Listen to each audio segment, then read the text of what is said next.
Hello and welcome to my YouTube channel. I'm with John again today.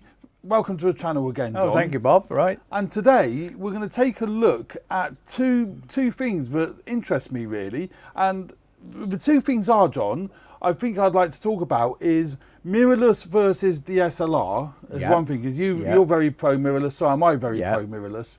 Of course, there's going to be many people that are anti-mirrorless, but I think the whole market is going towards mirrorless. And secondly, resolution. There's a big thing. You know, the megapixel thing. Every manufacturer has to have more megapixels. 150 megapixels. So, my God. What's your thoughts then, John? On I think we're going a little bit over the top on resolution to a large extent, because although people are postulating increasing the resolution, in lots of instances you don't actually need that. Well, this is my whole point. Right, now, we've got on this table quite a selection of cameras. We've got here the A7R2, the Sony A7R2, which I've had now, gosh, it's a year I've had this camera. But that's 42 megapixels. 42 megapixels. Which is massive. But not only that, it's 42 megapixels with a full frame sensor. Not a, I don't know, anyone can see that. It's full frame, not APS-C. Or even micro four thirds. There's some bloody big sensor in there. I mean, I've taken a lot with this. I've used it for video predominantly and for photos. Now, can I really justify the cost of this camera for the work that I do? Well, if you had some specific scientific need for a high resolution camera, so say for example you were taking something for architecture and you had to take something high up of a building and you needed to blow that up massively to get the detail out of it, you could possibly justify a very, very high resolution camera. But for normal work, for most of the things one is going to do, you don't need that definition. No. You don't need that resolution. Because one of the things it does, it slows down your workflow. Now imagine like in Lightroom. Now huge files. We use files, The other thing is, full frame lenses are bigger and they're bulkier. I mean, more expensive. I mean, you look at you look at this lens here, my Sigma Art lens, 24-105. Look at the size of that beast. Massive. It's massive. I mean, it is a Canon mount one, admittedly. So I've put the MC11 adapter on there. But the bigger sensor you go, the bigger the lenses have to be. You know. So well, you have to think. Well, let's look at other things, because obviously you and I are going to talk about the micro four thirds, and the fact is it's a compact system, and it will do the majority of what we want it to do. In some respects, which is brilliant. Well, in some respects, it does it better. Oh yeah. You know, I mean, let me say, for example, like some of these cameras are mine and some are Bob's, obviously. But I mean, this little thing, the LX100, lovely little camera, and I find it, I can carry it around with me, and it's just, one of those things. You've got a camera that is quite compact. 4K, beautiful. It's also got a micro four thirds sensor, even though it's got a fixed lens. It's a micro four thirds sensor. What's that? 16 megapixel, 12 megapixels, something like that. About that. 16. I think it is. Anyway, I'm not absolutely sure. Then you got the Babby cameras, like the Babby Olympus. The little pen, the 5. Well, nice. I mean, it's got the stupid lens on it, the old lens cap lens, as I call it.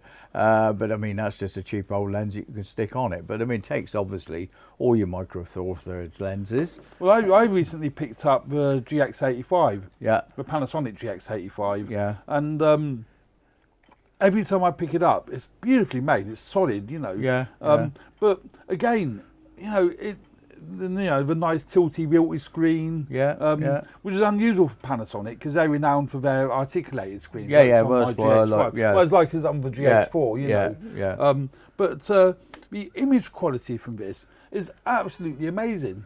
It's somewhere on here. I'm not sure where it is in me folder structure. Where's my mouse? I can't even see my mouse. But It's somewhere there. But yeah, you scan through the images that this has produced. Yeah. And how many megapixels is that one? This is 16. Oh right, you see, well there we are again. But it Who wants 42 megapixels? But it hasn't got it hasn't got the anti-alias filter. Mind you, this one hasn't either. No. But it hasn't got an anti-alias filter. Right. So you get sharper. The actual images, there's no filter in front of it. The images are sharper. Oh, right. Although apparently it does suffer with moire. I can't even say what moire, you know, the fancy line patterning or whatever, and aliasing, because it hasn't got that anti-alias filter. But I've never noticed it in any of the images I've taken. And I think there is a thing. Micro Four Thirds is a superb format. Oh, I think so. I mean, let's go back to my favourite camera. Really, I mean, I've got Canons, I've got Nikons, but this is my Lumix G7. Which I love. I've got a nice small rig cage for it, etc., etc. But I love it because I use it for stills and I use it for video. And the thing is, what I do love about it so much is the fact that it's got an articulated screen, and I can put it up in front. I can film myself, should I wish to. Anybody wants to put up with pictures of me. But it's a nice camera to use. It's very straightforward. Easy, and it is cheap. I mean, this is not in production now because they've upgraded it. But I mean, you know, what are you talking about? 250 quid? No, more than that. God, no, 450 second without hand. the lens. No, 400 pounds. Yeah, 400. You'd never get it for 200 quid. No, all right. But I mean, it's a nice tool. You know, it does the job.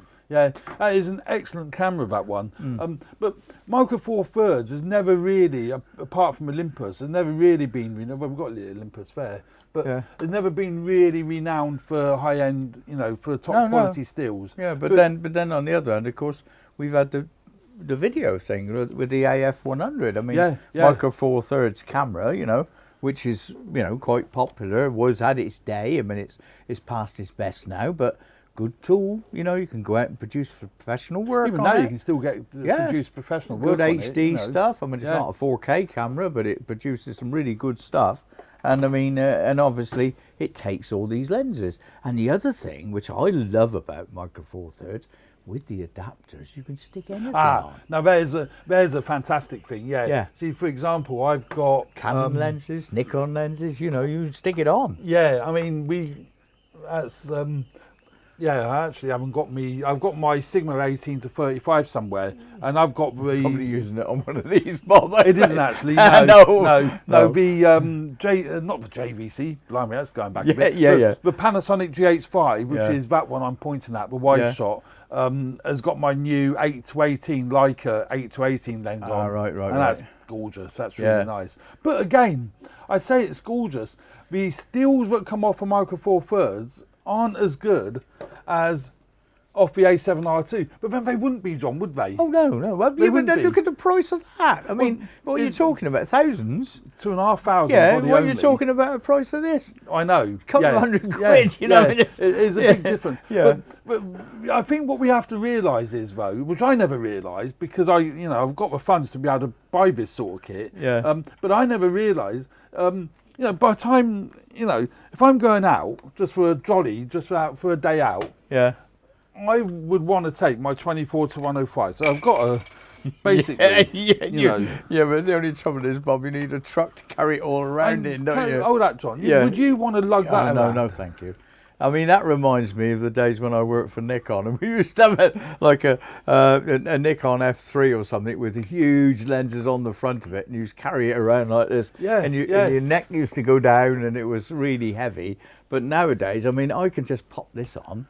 Beautiful. I can take all and you'd the be able shots to easily print A3 prints from photographs that come off that. So, if I was going out for a day, would I really want to take that? No. Even though I'm going to get fantastic 42 megapixel stills, or would I prefer, if I'm just going out for a jolly, still get fantastic pictures, a little thing like that, or like your one, like that, So Micro Four Thirds, but we're not just talking about Micro Four Thirds really, are we? Because I know you said the other thing you love about Micro Four Thirds. You were telling me earlier off camera that you love the fact that what you see is what you get. Well, live view, yeah, the mirrorless, the mirrorless. But that's applicable to all mirrorless cameras, whether it be the Sony mirrorless, the APS-C, or that one. I mean, I love this because when I'm doing video, I can just switch this on, bring out the screen, and I've got a picture here of exactly what I'm filming, which to my mind is brilliant. So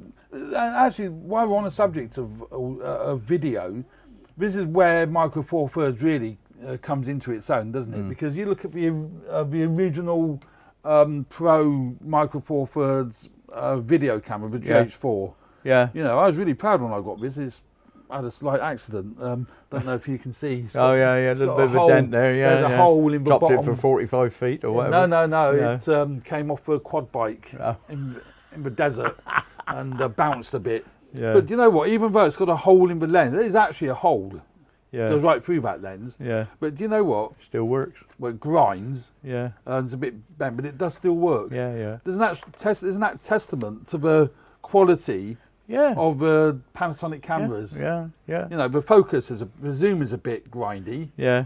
But still freaking well works. You know. It's good. But no, but of course now you've changed that now because you're at GH5. Well, GH5, But the thing is, I mean, that was a good workhorse camera in its day, gosh, yeah. So, but you know, the GH4 revolutionised, and when I say revolutionised, I genuinely mean that it revolutionised pro.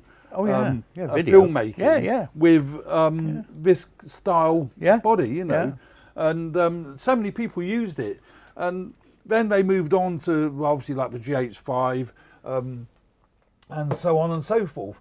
But mirrorless is great. When you look at the Sonys, this isn't really what everyone would use for video. They use the A7S2 because it's brilliant in low light. For that, yeah. This is a general all-purpose camera. It does look nice with that big lens on, though. Yeah.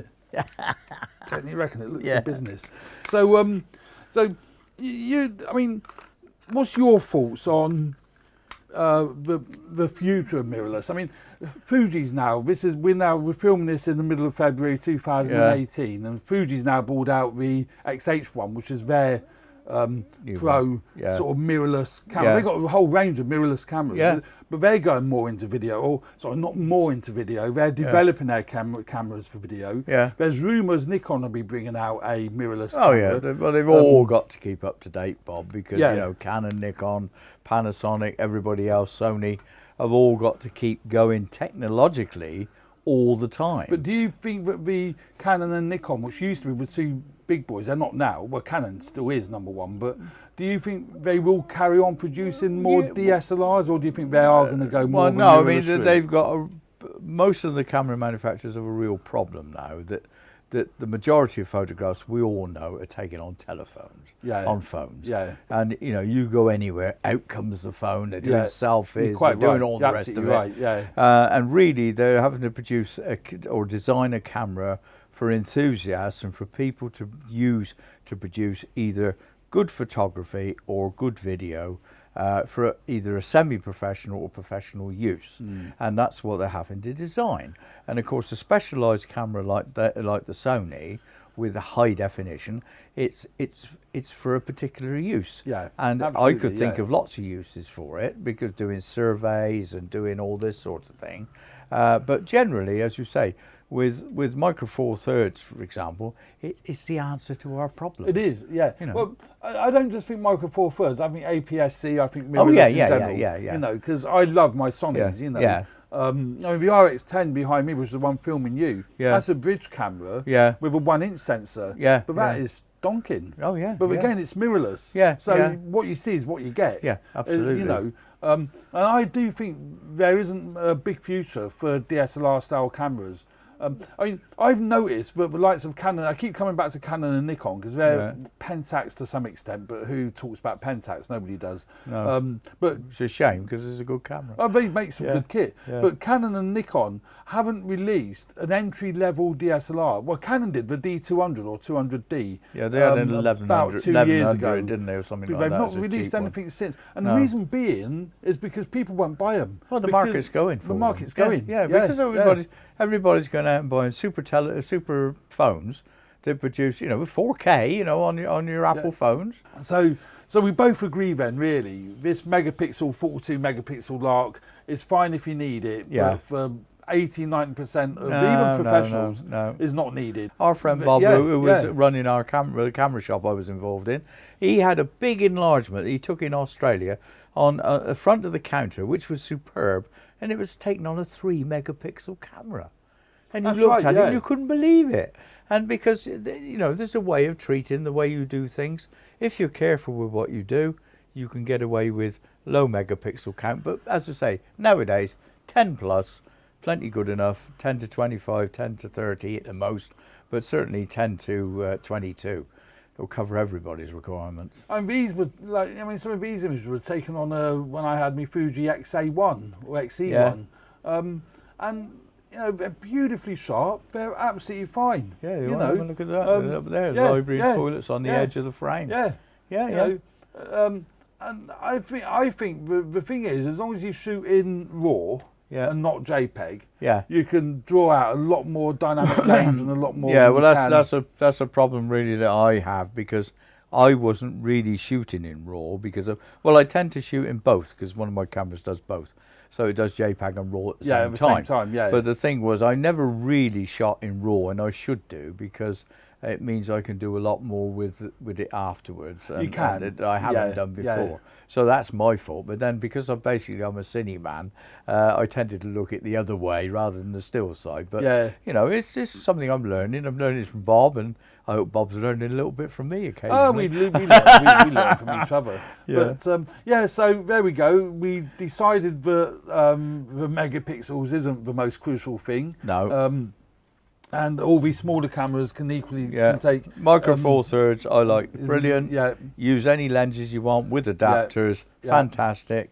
The only problem I find with it's not very good at the wide angle end, particularly because you have to, you know, because you're doubling up on your focal length all the time. I've got a wide angle lens on the GH5, the new one. That's brilliant. But it's £1,000 lens. Yeah, that's what I mean. You know, it's a lot of money, but in the main, it's. I mean, I've got for this little thing, we got a fisheye version of this, which is quite good. It's quite a good little lens actually. I've seen some tests that were done in the Channel Tunnel. And again, for large format massively has its advantages for video and for photos. Because of depth of field, you can actually get a creamy background out of focus. 24 by 36 sensor is amazing. Really. But also you get a creamy background out of focus if you're using wide aperture. You know. So I'd like to thank you, John, for coming in once again. Thank you, Bob. And I'd like to thank you, the audience, for tuning in and subscribing to my channel. If you haven't subscribed, would you please subscribe and hit the like button and tell all your friends. It makes it well worthwhile, me and John doing more of this kind of content. So we enjoy doing it. So we do. So thanks again. Thanks very much for watching. See you next time. Bye for now. Bye.